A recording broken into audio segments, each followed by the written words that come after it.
નમસ્કાર મિત્રો, હું શ્રેયસ વિદ્યાલયથી કિરણબેન. આજે આપણે ધોરણ 11 કોમર્સ ગુજરાતી માધ્યમ વિષય વાણિજ્ય વ્યવસ્થા વિષયાંક પ્રકરણ 1 ધંધાનું સ્વરૂપ, હેતુ અને કાર્યક્ષેત્ર પાર્ટ 1. તો મિત્રો આપણે આ પ્રકરણમાં ધંધાનું સ્વરૂપ, હેતુ અને કાર્યક્ષેત્ર વિશે વિસ્તૃત સમજૂતી મેળવશું. ધંધાનું સ્વરૂપ, હેતુ અને કાર્યક્ષેત્ર. તો કે મિત્રો ધંધો એટલે શું? તો કે ધંધો એટલે કે નફાના હેતુ માટે થતી પ્રવૃત્તિ, જેને આપણે ધંધો તરીકે ઓળખીએ છીએ. તો કે ધંધામાં પણ આર્થિક પ્રવૃત્તિઓ થાય છે. તો કે મિત્રો આપણી આસપાસ ઘણા એવા કુંભાર, લુહાર, સુથાર, મોચી, વણકર આ બધા જે હોય છે તે પોતાના કામના બદલામાં શું મેળવે છે? વળતર મેળવે છે. એટલે કે નાણાકીય વળતરની અપેક્ષા એમને હોય છે. તો કે જેમાં પણ નાણાકીય વળતર મેળવવામાં આવે તો તેને આપણે આર્થિક પ્રવૃત્તિ તરીકે ઓળખીએ છીએ. તો કે નફાના હેતુથી થતી પ્રવૃત્તિ એટલે કે ધંધો, પરંતુ નાણાકીય વળતરની અપેક્ષાથી થતો કોઈપણ પ્રકારની પ્રવૃત્તિ જેને આપણે આર્થિક પ્રવૃત્તિ તરીકે ઓળખીએ છીએ. તો કે મિત્રો આપણા જે ઉદ્યોગોમાં કામ કરતા કર્મચારીઓ છે, નાના નાના કારખાનાઓમાં કામ કરતા કામદારો છે, તમામે તમામ વેતનની અપેક્ષાએ, પગારની અપેક્ષાએ કામ કરે છે. તો કે આ પણ એક પ્રકારની આર્થિક પ્રવૃત્તિ કહેવાય. તો કે ટૂંકમાં આપણે જોઈએ તો કે આર્થિક પ્રવૃત્તિમાં આપણે જોઈએ તો કે વકીલ જે અસીલના બદલામાં જે કેસ લડે છે એના બદલામાં એ શું વસૂલ કરે છે? ફી વસૂલ કરે છે. એ જ રીતે આપણે જોઈએ તો કે જે ચાર્ટર્ડ એકાઉન્ટન્ટ છે તે અસીલ વતી હિસાબો લખે છે. તો કે તે શું વસૂલ કરે છે? ફી વસૂલ કરે છે. તો કે આ જે બધી પ્રવૃત્તિ છે તે આર્થિક પ્રવૃત્તિ તરીકે ઓળખાય છે. તો કે ધંધા ઉપરાંત વ્યવસાય અને રોજગાર જે છે તે પણ આર્થિક પ્રવૃત્તિનો જ એક પ્રકાર છે. બરાબર. તો કે માનવીની જરૂરિયાતો અમર્યાદિત છે. માનવીની જરૂરિયાત સતત વધતી જ જાય છે. બરાબર. તો કે એ જરૂરિયાતોને સંતોષવા માટે માનવી શું કરે છે? આર્થિક પ્રવૃત્તિ કરે છે. એટલે કે આર્થિક પ્રવૃત્તિનો હેતુ શું છે? તો કે નાણાકીય વળતર મેળવવાનું. બરાબર છે. અને આપણે જોઈએ તો કે કામદાર નહીં પણ વકીલ છે, ચાર્ટર્ડ એકાઉન્ટન્ટ છે, ડૉક્ટર છે, બરાબર, આ બધા આર્થિક પ્રવૃત્તિઓ કરે છે. અને એ રીતે આપણે જોઈએ તો કે આર્થિક પ્રવૃત્તિ કોને કહી શકીએ? તો કે જે પ્રવૃત્તિ પાછળનો ઉદ્દેશ્ય નાણાકીય વળતર મેળવવાનો હોય તેને આપણે આર્થિક પ્રવૃત્તિ તરીકે ઓળખીએ છીએ. હમણાં 12 વાગે ફોન કરવાનો. તો વિદ્યાર્થી મિત્રો, સમાજમાં અમુક વ્યક્તિ એવી હોય છે જે નાણાકીય વળતરની અપેક્ષા નથી રાખતી.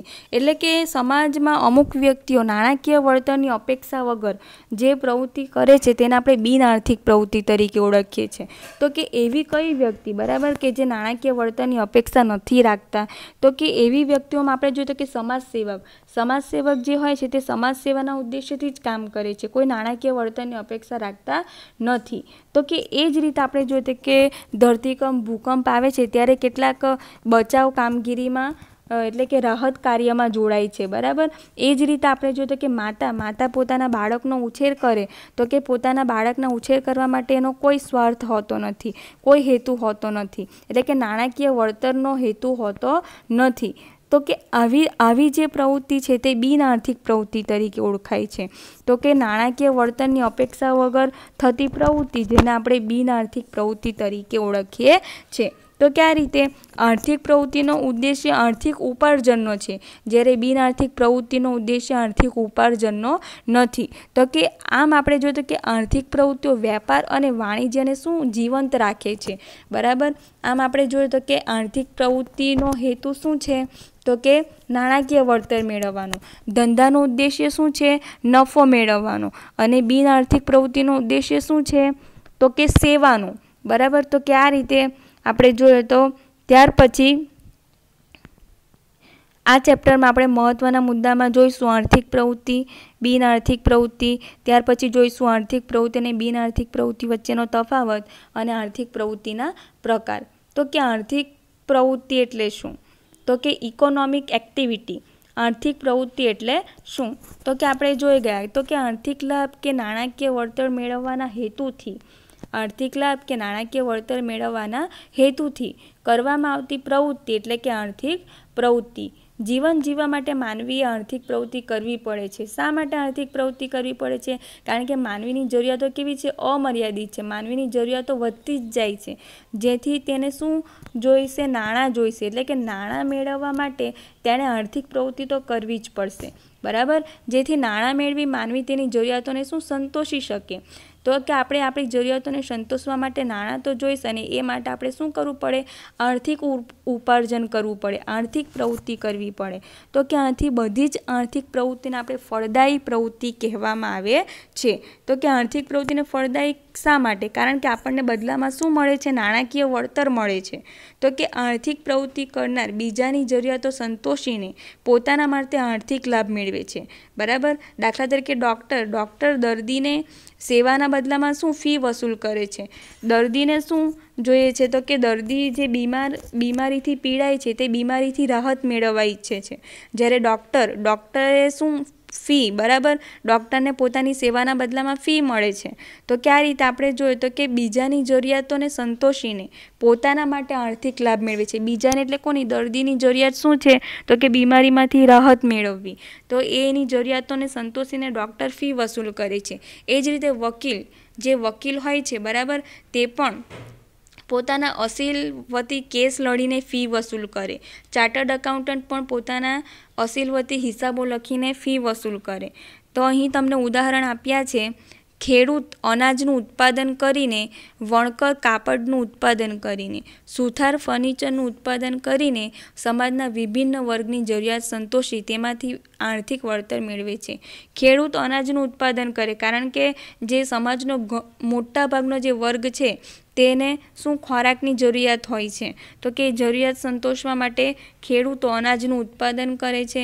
ત્યાર પછી વણકર જે છે તે કાપડનું ઉત્પાદન કરે છે. ત્યાર પછી સુથાર ફર્નિચરનું ઉત્પાદન કરીને સમાજના જે વિભિન્ન વર્ગો છે, વિવિધ વર્ગો છે તેની જરૂરિયાત સંતોષે છે, અને બદલામાં એમને શું આર્થિક વળતર મળે છે. તો કે આજના આધુનિક વિશ્વમાં આર્થિક પ્રવૃત્તિ કેન્દ્ર સ્થાને છે. તો કે આજના આધુનિક વિશ્વમાં આપણે જોઈએ તો કે માનવીની જરૂરિયાત સતત ને સતત વધી જ રહી છે, અને એ માટે આર્થિક પ્રવૃત્તિ એ કેન્દ્ર સ્થાને છે. તો અહીં તમને આર્થિક પ્રવૃત્તિના ઉદાહરણો આપ્યા છે. જો શિક્ષક, બરાબર? શિક્ષકે પોતે શિક્ષકનું કાર્ય સામાજિક સેવા, બરાબર? સમાજ સેવાનું છે. એ પોતાની સેવાના બદલામાં શું પગાર મેળવે છે. ત્યાર પછી ડૉક્ટર પણ પોતાની સેવાના બદલામાં શું ફી મેળવે છે. ત્યાર પછી વકીલ પણ અસીલ વતી કેસ લડે છે અને પોતે ફી મેળવે છે. એ જ રીતે ચાર્ટર્ડ એકાઉન્ટન્ટ છે એ પોતે પણ હિસાબો રાખીને ફી મેળવે છે. ત્યાર પછી એન્જિનિયર, તો કે એન્જિનિયર જે હોય છે તે પણ પોતાના કાર્યના બદલામાં શું મેળવે છે? તો કે ફી અથવા તો પગાર મેળવે છે, આવક મેળવે છે. તો કે આ રીતે આર્થિક પ્રવૃત્તિના ઉદાહરણો તમારે યાદ રાખવાના છે. શિક્ષક, ડૉક્ટર, વકીલ, ચાર્ટર્ડ એકાઉન્ટન્ટ, ઇજનેર અથવા તો એન્જિનિયર, આ બધા જે ઉદાહરણો છે તે તમારે યાદ રાખવાના છે. ચાલો, હવે આપણે આર્થિક પ્રવૃત્તિ જોયું. ત્યાર પછી બિન આર્થિક પ્રવૃત્તિ. તો કે બિન આર્થિક પ્રવૃત્તિ આર્થિક પ્રવૃત્તિનો વિરોધી, બરાબર? આર્થિક પ્રવૃત્તિમાં શું નાણાકીય વળતર મેળવવા માટે, અહીં નાણાકીય વળતરની અપેક્ષા વગર, બરાબર? તો કે બિન આર્થિક પ્રવૃત્તિનો હેતુ શું હોય છે? સેવાનો હોય છે. નાણાકીય વળતર અથવા તો આર્થિક ઉપાર્જનનો હેતુ હોતો નથી. જ્યારે આર્થિક પ્રવૃત્તિનો હેતુ શું હોય છે? નાણાકીય વળતર અથવા તો આર્થિક ઉપાર્જનનો હેતુ હોય છે.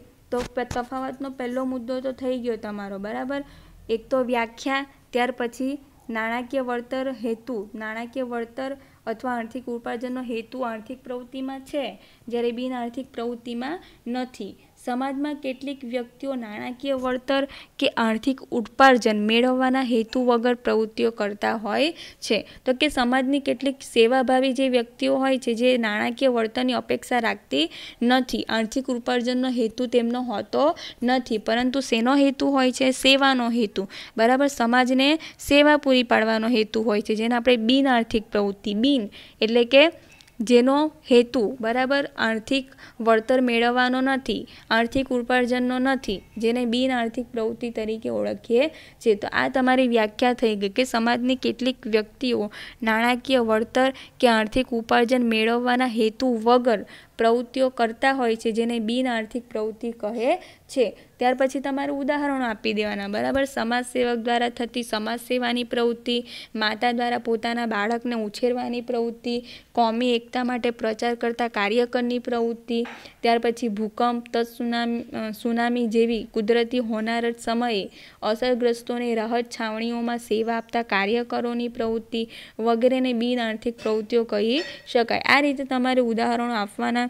ત્યાર પછી આ માટેનું પ્રેરણાબળ, દેશ સેવા, સમાજ સેવા, બરાબર. ત્યાર પછી લાગણી, પ્રેમ, માતા પોતાના બાળકને લાગણી આપે છે, પ્રેમ આપે છે, હૂંફ આપે છે, બરાબર. ત્યાર પછી જે સમાજ સેવક હોય છે તે સમાજ સેવા કરે છે, જે રાહત છાવણીમાં ગયેલા કાર્યકરો હોય છે તે દેશ સેવા માટે કાર્ય કરતા હોય છે અથવા માનવીના જીવનમાં આવતું પરિવર્તન હોય છે. તો કે આ રીતે જે બિન આર્થિક પ્રવૃત્તિ છે તો કે તે સમાજ સેવા માટે થતી પ્રવૃત્તિ, દેશ સેવા માટે થતી પ્રવૃત્તિ છે, લાગણી, પ્રેમ, ત્યાર પછી માનવીના જીવનમાં આવતું અદ્ભુત પરિવર્તન છે.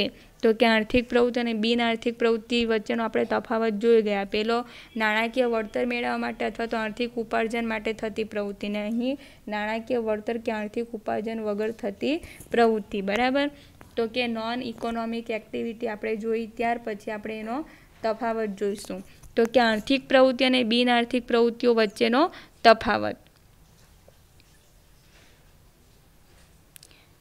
તો કે તફાવતનો પહેલો મુદ્દો છે હેતુ, જે આપણે જોઈ ગયા, બરાબર. તો કે આર્થિક પ્રવૃત્તિ અને બિન આર્થિક પ્રવૃત્તિ. તો આર્થિક પ્રવૃત્તિનો હેતુ શું છે? તો કે આર્થિક લાભ મેળવવાનો હેતુ, બરાબર, અથવા તો આર્થિક ઉપાર્જનનો હેતુ હોય છે, અથવા તો નાણાકીય વળતર મેળવવાનો હેતુ હોય છે. કોઈ તમને ખોટું આપશે નહીં. ત્યાર પછી બિન આર્થિક પ્રવૃત્તિ, તો એનો હેતુ શું હોય છે? તો કે સામાજિક સેવા, માનવ સેવા, દેશ સેવાનો હેતુ હોય છે. એટલે કે સમાજ સેવા, માનવ સેવા અને દેશ સેવાનો હેતુ હોય છે. ત્યાર પછી અપેક્ષા. શેની અપેક્ષા એ આર્થિક પ્રવૃત્તિ થાય છે? જે આપણે જોઈ ગયા. એક તો નફો, પગાર, બરાબર, શિક્ષકને પગાર મળે. ત્યાર પછી આપણે જોઈએ તો કે એન્જિનિયરને પગાર મળે. તો કે નફો, પગાર, ત્યાર પછી ફી અને મહત્તમ સંપત્તિ મેળવવાની અપેક્ષા રહેલી છે. તો આ રીતે આર્થિક પ્રવૃત્તિનો હેતુ શું હોય છે? તો કે નફો, પગાર, ફી અને મહત્તમ સંપત્તિ મેળવવાની અપેક્ષાએ થતી પ્રવૃત્તિ. જ્યારે બિન આર્થિક એટલે એમાં શું? દેશ સેવા, સમાજ સેવાની અપેક્ષાએ થતી પ્રવૃત્તિ. ત્યાર પછી લાગણી, પ્રેમની અપેક્ષાએ પણ આવી શકે, બરાબર. ત્યાર પછી પ્રકાર. આર્થિક પ્રવૃત્તિના પ્રકારમાં ધંધો, વ્યવસાય અને રોજગાર 3 મુખ્ય પ્રકારો છે આર્થિક પ્રવૃત્તિના, બરાબર. ધંધામાં પણ આર્થિક પ્રવૃત્તિ સમાયેલી છે. તો કે ધંધા દ્વારા આપણે નફો મેળવી શકીએ છીએ. કોઈ પણ ધંધો આપણે શરૂ કરીએ નાનાથી લઈને મોટા સુધી, તો એમાંથી આપણને નફો પ્રાપ્ત થાય છે. ત્યાર પછી વ્યવસાય. વ્યવસાયમાંથી આપણને ફી પ્રાપ્ત થાય છે. જેમ કે ડૉક્ટર છે, વકીલ છે, ચાર્ટર્ડ એકાઉન્ટન્ટ છે, બરાબર, એમનો પોતાનો વ્યવસાય છે. ત્યાર પછી રોજગાર. રોજગારમાં આપણે જોઈએ તો કે શિક્ષક છે, એન્જિનિયર છે, બરાબર, તો તેઓ રોજગાર દ્વારા પોતે પગાર મેળવે છે. તો કે આ રીતે 3 મુખ્ય પ્રકારો છે. જ્યારે બિન આર્થિક પ્રવૃત્તિનો કોઈ પ્રકાર નથી, બરાબર, કારણ કે તેનો હેતુ શું? સમાજ સેવાનો છે, દેશ સેવાનો છે, માનવ સેવાનો છે, બરાબર, લાગણી અને પ્રેમ પૂરા પાડવાનો છે. તો કે આ રીતે બિન આર્થિક પ્રવૃત્તિનો કોઈ પ્રકાર નથી. તો પહેલો મુદ્દો આપણે જોયો હેતુ, બીજો મુદ્દો જોયો અપેક્ષા અને ત્રીજો મુદ્દો છે પ્રકાર. ત્યાર પછી ચોથો આપણે જોઈએ જોખમ અને અનિશ્ચિતતા. તો કે જોખમ અને અનિશ્ચિતતા આર્થિક પ્રવૃત્તિમાં રહેલા હોય છે, બરાબર. તો કે ધંધામાં સૌથી વધારે જોખમ રહેલું હોય છે, બરાબર, કારણ કે તેના પર આંતરિક અને બાહ્ય પરિબળો અસર કરતા હોય છે. ત્યાર પછી અનિશ્ચિતતા. તો કે અનિશ્ચિતતાઓ પણ રહેલા હોય છે. જ્યારે બિન આર્થિક પ્રવૃત્તિમાં કોઈપણ પ્રકારનું જોખમ કે અનિશ્ચિતતા રહેલા નથી, માત્ર સેવા જ પૂરી પાડવાનો હેતુ રહેલો છે.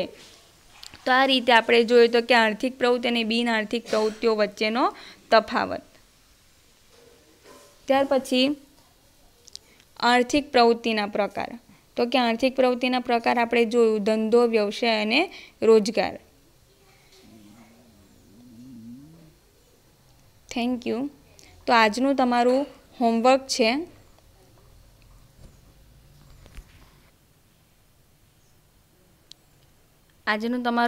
છે પ્રશ્ન 1, આર્થિક પ્રવૃત્તિ એટલે શું?